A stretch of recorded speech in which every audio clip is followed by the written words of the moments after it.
So, what if I told you that long before the British brought their style of education to India, there was already this huge, super flexible network of local schools just thriving? Today, we're going to dig into this pretty much forgotten chapter of history and figure out what it was all about and, well, where it all went. I mean, seriously, try to picture it. An education system that's so woven into everyday life that it just doesn't have classrooms, or exams, or even textbooks. It sounds almost made up, right? But it was real. Let's take a look at how it actually worked. Okay, so to really get how this amazing system was first discovered and then, well, replaced, we need to set the scene.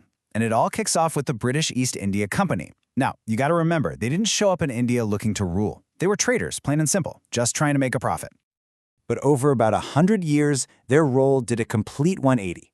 They went from just being a trading company in the early 1700s to basically running the show by 1800.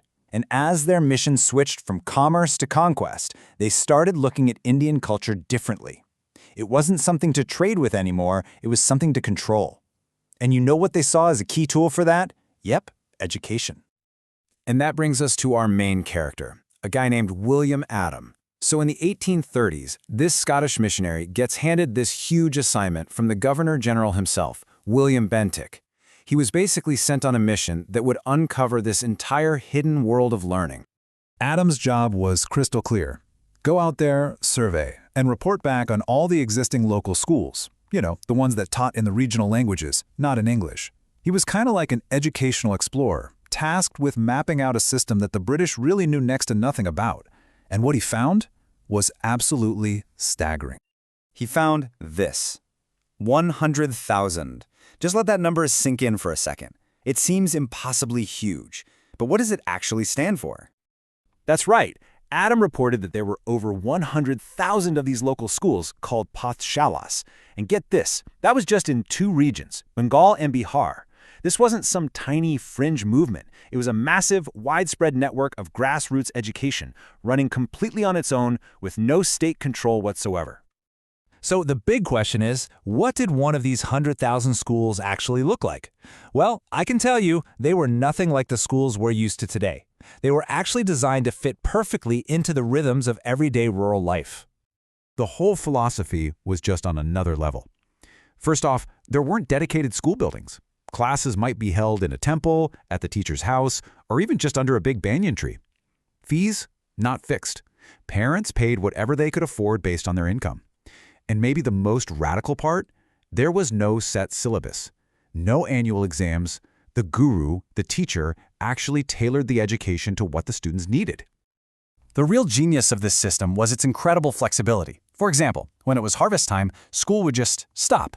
That way, kids from farming families could go help in the fields without falling behind or dropping out. And the classes were small, usually 20 kids or less, so the guru could give everyone personal attention. The funding often came from wealthy locals, so the school was directly connected to the community it was serving. It's amazing, right?